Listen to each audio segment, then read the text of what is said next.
Esta semana en Vaticano, el Papa Francisco celebra las fiestas en Roma de todos los santos y de los fieles difuntos.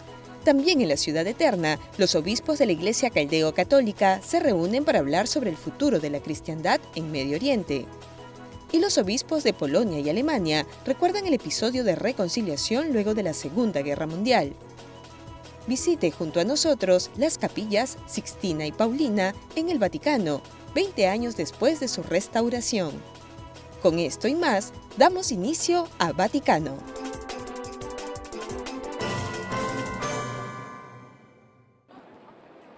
El mes de noviembre comenzó con las tradicionales fiestas de todos los santos y los fieles difuntos. El Papa Francisco celebró con la oración del Ángelus a todos los santos en medio de la soleada plaza de San Pedro. En la liturgia, el libro del Apocalipsis. En la liturgia, el libro del Apocalipsis reclama una característica esencial de los santos y dice lo siguiente: son personas que pertenecen totalmente a Dios. Se les presenta como una multitud inmensa de elegidos vestidos de blanco y signados por el sigilo de Dios. Mediante esto último, con un lenguaje alegórico, se subraya que los santos pertenecen a Dios de modo pleno y exclusivo. Son su propiedad. ¿Y qué cosa significa portar el sigilo de Dios en la propia vida y en la propia persona? Lo dice incluso el apóstol Juan. Significa que en Jesucristo nos hemos convertido verdaderamente hijos de Dios. Veramente figli di Dio. El domingo por la tarde, el Santo Padre se dirigió al cementerio más grande de Roma para celebrar la misa y rezar por las almas de los fallecidos, en preparación de la fiesta de los fieles difuntos a celebrarse el lunes 2 de noviembre. En su homilía, el Papa reflexionó en el pasaje del Evangelio sobre las bienaventuranzas, cuando Jesús resalta que el camino de los bienaventurados está en una serie de paradojas que hablan al hombre de hoy. Questa è la via della santità. Queridos hermanos y hermanas, este es el camino de la santidad y es el mismo camino de la felicidad. Es el camino que ha recorrido Jesús. Es más, es el mismo este camino. Quien camina con Él y pasa a través de Él entra en la vida eterna. Pidamos al Señor la gracia de ser personas sencillas y humildes, la gracia de saber llorar, la gracia de ser humildes, la gracia de trabajar por la justicia y la paz, y sobre todo, la gracia de dejarnos perdonar por Dios para convertirnos en instrumentos de su misericordia. Así han hecho los santos que nos han precedido en la patria celestial. Ellos nos acompañan en nuestra peregrinación terrena, nos animan a ir adelante. Su intercesión nos ayuda a caminar en la vía de Jesús y obtenga la felicidad eterna para nuestros hermanos y hermanas difuntos, para los que ofrecemos esta misa. Per i quali offriamo questa messa. En la fiesta de los fieles difuntos se recuerda a los fallecidos y se reza por las almas del purgatorio a la espera de su entrada al cielo.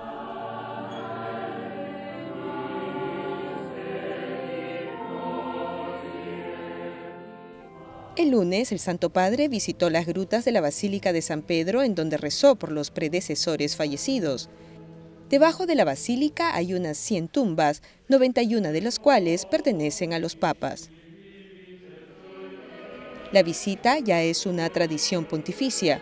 Cuando uno de los papas enterrados allí es canonizado, es reubicado en la Basílica Superior para que puedan ser venerados sus restos, algo que ya se ha hecho con San Juan Pablo II.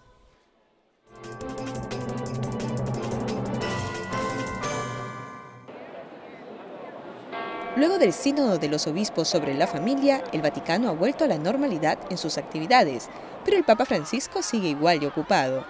Para empezar, recibió en audiencia a unos 5.000 gitanos y otros grupos itinerantes.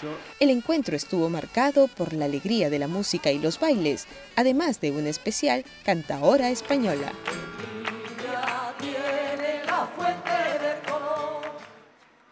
En su discurso, el Papa les dijo que ayuden a superar el individualismo y que sean obedientes a las leyes. Para eso les puso un ejemplo concreto. Potete farlo Y lo pueden hacer si son sobre todo buenos cristianos, evitando todo aquello que no es digno de este nombre: falsedad, engaños, fraudes, trampas. Tienen el ejemplo del beato Ceferino Jiménez Maya, hijo de vuestro pueblo, que se distinguió por sus virtudes, por la humildad y la honestidad, y por la gran devoción a la Virgen, una devoción que lo llevó al martirio y a ser conocido como el mártir del Rosario. Se lo propongo hoy nuevamente como modelo de vida y religiosidad, también por los vínculos culturales y étnicos que los ligan a él.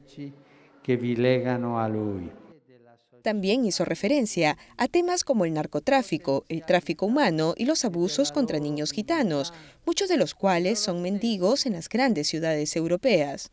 El pontífice dijo que es deber de los adultos ver que sus hijos efectivamente vayan a la escuela, mientras que por su parte el Estado debe garantizar la educación. El Papa Francisco también recibió a un grupo de peregrinos de El Salvador, que llegaron hasta Roma para agradecerle por la beatificación del arzobispo Óscar Romero. El Papa dejó el discurso que había preparado y se refirió a los detractores de Romero, beatificado en mayo pasado en San Salvador. Romero, que fue asesinado mientras celebraba misa en la capilla de un hospital, fue beatificado y reconocido como mártir de la fe. El beato es conocido en toda América Latina por su defensa de los más pobres. Y el pontífice envió un telegrama de condolencias al presidente y al pueblo ruso tras el accidente en Egipto del avión A321 en el que fallecieron 224 personas. También el pontífice recibió un inusual regalo que busca fortalecer las relaciones entre católicos y anglicanos. Esto fue un bate de críquet firmado por el arzobispo de Canterbury y su equipo. El cardenal australiano George Pell le dio el bate al Santo Padre el jueves pasado, luego de que el Club de Críquet de San Pedro venciera a la Iglesia de Inglaterra 11 por 43 carreras a 20 en un encuentro el fin de semana. El bate también fue firmado por el pontífice. Y ese mismo día recibió en audiencia privada a la presidenta de la República de Lituania. En el cordial encuentro, la señora Grybauskaitė expresó su aprecio por la Iglesia Católica y por la positiva contribución a la sociedad lituana. El Papa Francisco recibió como regalo 2 pinturas y miel, y a cambio obsequió a la presidenta una medalla de bronce para promover la paz. Luego recibió a los integrantes de la familia mundial de Radio María, que llegaron de diferentes partes del mundo. Saluto con afecto a tutti voi, que formate la familia. Les saludo con afecto a ustedes, que forman la familia mundial de Radio María. Agradezco al presidente Manuele Ferrario por sus cordiales palabras y les agradezco a ustedes, dirigentes de las diversas emisoras activas en cerca de 70 países en los 5 continentes. A través de ustedes se hacen presentes aquí los rostros y los corazones de sus oyentes, que en cada vez mayor medida aprecian y siguen los programas radiofónicos de Radio María y la sostienen con el voluntariado y las donaciones. Y la sostengono con el voluntariato e le offerte.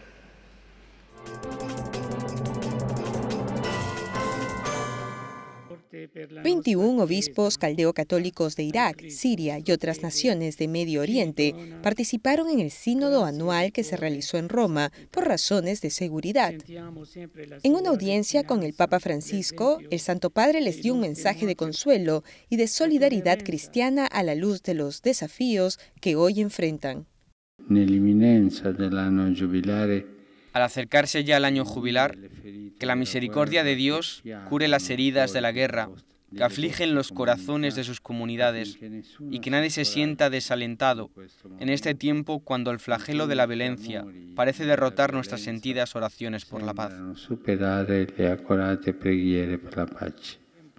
Los padres sinodales reconocieron que la Iglesia caldea está afrontando diferentes dificultades. Algunos de los temas conversados fueron la unidad y la comunión entre las diócesis, así como las decenas de miles de cristianos que huyen de estos países debido a la persecución que realiza el Estado Islámico. La Iglesia Caldeo-Católica es la más grande de las iglesias orientales en Irak, con unos 500.000 miembros, todos ellos muy preocupados actualmente por su futuro. Para ser honesto, no le puedo decir a nadie que se quede. Hay cientos de razones que hacen que la gente se vaya y no hay prácticamente ninguna razón para que se queden. Pero esperamos y tenemos fe en que esta comunidad permanezca y que Dios mediante sean fortalecidos por las oraciones que recibimos. El plan de este obispo es ayudar a las familias que se queden en su lugar de origen a que vivan con dignidad, ya que para muchos cristianos su fe es el único consuelo ante la persecución.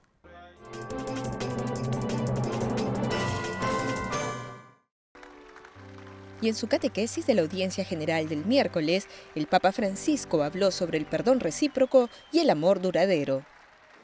Hoy quisiera centrarme en la familia como ámbito para aprender a vivir el don y el perdón recíproco, sin el cual ningún amor puede ser duradero. Lo rezamos siempre en el Padre Nuestro. Perdona nuestras ofensas, como también nosotros perdonamos a los que nos ofenden. No se puede vivir sin perdonarse, o al menos no se puede vivir bien, especialmente en familia. Todos los días, de alguna u otra manera, nos hacemos daño. Pero lo que se nos pide es curar inmediatamente las heridas que nos causamos y restaurar los vínculos que se han dañado. Si esperamos demasiado, todo es más difícil. Y hay un remedio muy simple: no dejar que termine el día sin pedir disculpas, sin hacer las paces de los padres entre sí, de los padres con los hijos y también entre los hermanos. Y para esto no hace falta un gran discurso, basta una palmada y ya está. De esta manera el matrimonio y la familia se hacen una casa más sólida, resistente a nuestras pequeñas y grandes fechorías.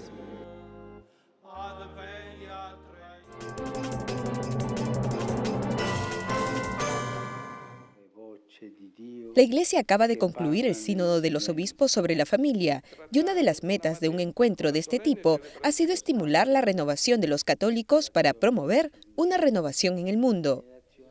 El profesor George Well tenía esta renovación en mente cuando escribió el libro Catolicismo Evangélico, cuya traducción al idioma alemán fue presentado en Roma luego que concluyera el sínodo. Este libro es un intento de explicar lo que los últimos tres papas han querido decir cuando hablan de la nueva evangelización, de dónde surge, qué se debe cambiar en la Iglesia para hacer que esta evangelización sea más efectiva, y luego comprender que la reforma en la Iglesia siempre significa volver a la tradición para recuperar algo que se ha perdido o que se ha oxidado, y traerlo nuevamente al momento actual por el bien de la predicación del Evangelio. Reformar, dijo, no necesariamente quiere decir introducir algo nuevo, ni tampoco se refiere al catolicismo de cafetería. Ninguna reforma busca recuperar algo viejo que se ha perdido y luego traerlo al momento presente de una manera novedosa. La renovación de la liturgia es un muy buen ejemplo de esto. El redescubrimiento del compromiso de la Iglesia tomando distancia del poder del Estado. La declaración de la libertad religiosa con el Vaticano es otro ejemplo de ello. Pero una religión al estilo hágalo usted mismo, o como dice un profesor de la Universidad de Yale, una religión como un cupcake a tu medida, es algo que no tiene futuro y que no es interesante. Eso no es lo que ha perdurado durante 2000 años. El jefe de la Secretaría de Economía del Vaticano, el cardenal George Pell, también estuvo en este evento alentando la renovación de la Iglesia a través de la familia.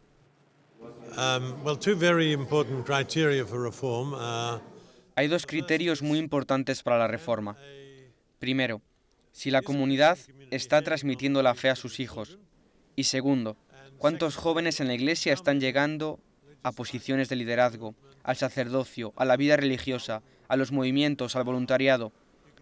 A partir de eso, se puede juzgar si es necesaria una mayor reforma, y creo que también se puede juzgar a partir de la historia, nuestra historia, la historia postconciliar, que la situación es justamente como lo describe George Weibel. Esa es una afirmación feliz, alegre, vigorosa y confiada de la enseñanza cristiana, y cómo se puede poner en práctica en las buenas familias y las buenas comunidades.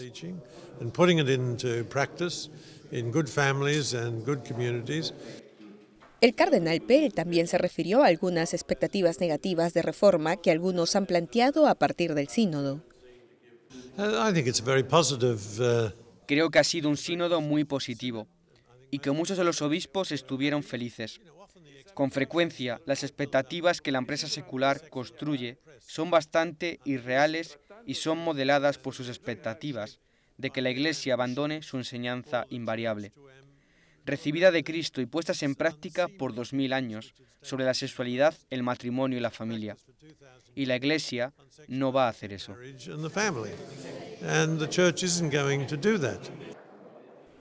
El libro de Well está ahora disponible en inglés y alemán.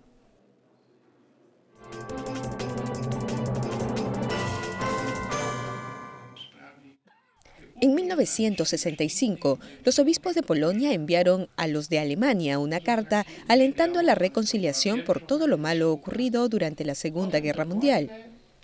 Fue un paso concreto hacia el perdón entre los dos países, luego de los crímenes cometidos contra Polonia en esa guerra.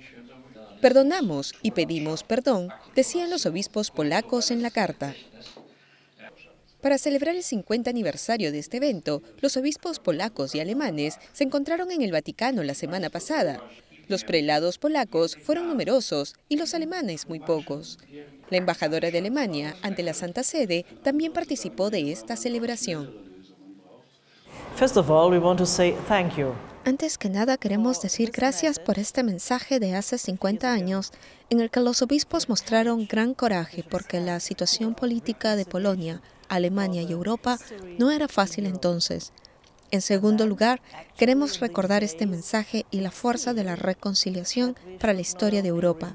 Creo que en estos días no solo debemos recordar, sino pensar en cuál es nuestra responsabilidad al respecto ahora.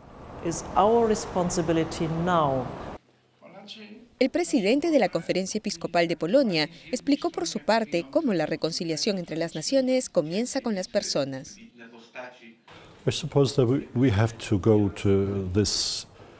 Creo que tenemos que recorrer este camino de reconciliación, que no es algo que termina una vez, sino que es algo que siempre es necesario en nuestra historia y en la actualidad. Es posible esa reconciliación entre las naciones, pero eso requiere que ésta avance de persona a persona. De ese modo no es un proceso que se da solo entre dos grupos, sino entre millones de personas con prejuicios, estereotipos y otras cosas que deben irse eliminando para llegar a esa reconciliación de personas que necesitamos en la actualidad.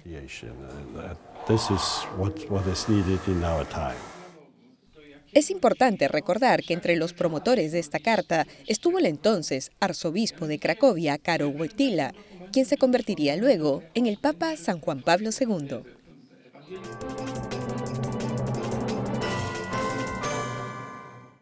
En una histórica votación realizada en septiembre de este año, la mayoría de los miembros de las Naciones Unidas se manifestó a favor de la resolución que permite izar las banderas de los estados observadores que no son miembros de esta organización. Es así que el martes 13 de octubre, y en una ceremonia oficial, la bandera de la Santa Sede fue izada en la sede de la ONU en Ginebra.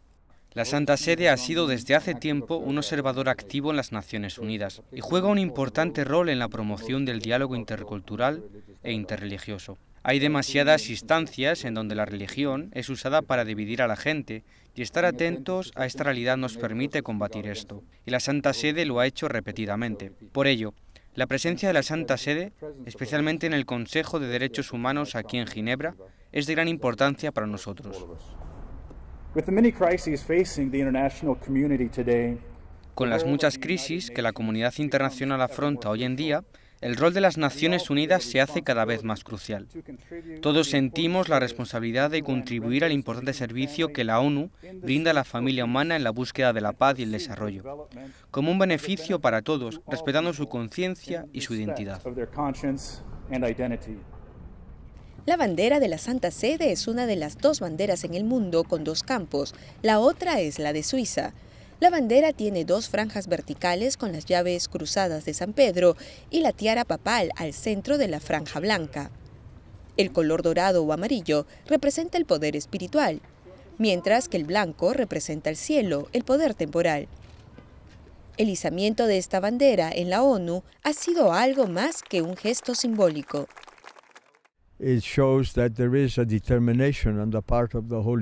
Muestra que hay una determinación de parte de la Santa Sede para continuar participando en las actividades y en los debates que se realizan en este foro único, en este importante escenario que es las Naciones Unidas. Si miramos adelante, veremos que con todas las crisis y conflictos de los que somos testigos en el mundo hoy, existe incluso una mayor necesidad de tener una ONU que funcione bien, con la participación de todos los hombres y mujeres de buena voluntad de todo el mundo. La participación de la Santa Sede en las Naciones Unidas comenzó en 1951. Hoy, 64 años después, la Santa Sede sigue manteniendo su estatus de observador, pero con el izamiento de la bandera, la pregunta que se genera es, ¿existe la intención de convertirla en un miembro de pleno derecho de la ONU?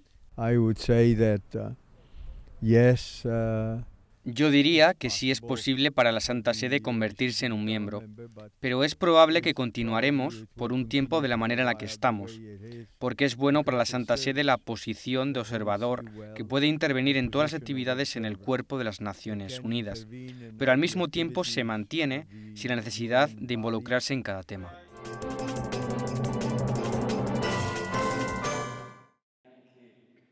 El jueves 29 de octubre, el director de los Museos Vaticanos invitó a algunos periodistas a visitar la Capilla Sixtina con ocasión de la presentación de un libro.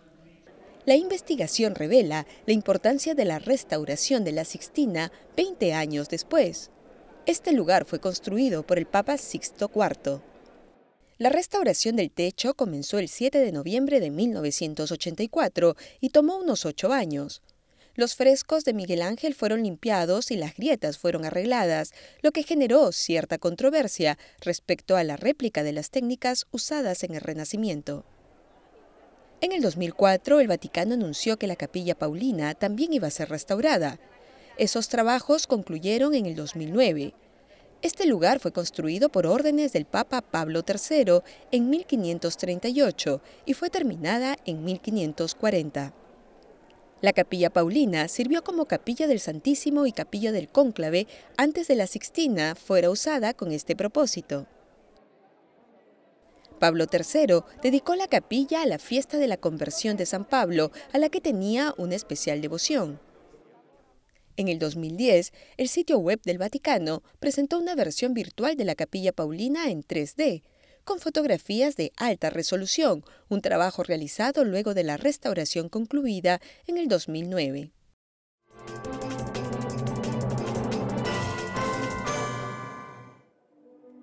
Este año, el inicio del 14º Festival Internacional de Música Sacra se dio con una presentación en la Basílica de San Pedro.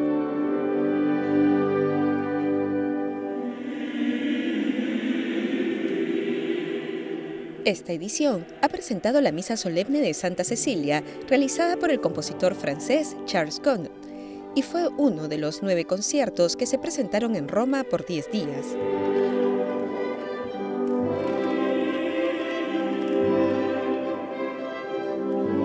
El propósito de este evento es generar un mayor interés público respecto a las actividades institucionales de la Fundación Pro Música y Arte Sacra, que recauda fondos para restaurar construcciones y piezas religiosas. Asistir a estos conciertos no cuesta nada, ya que son gratuitos.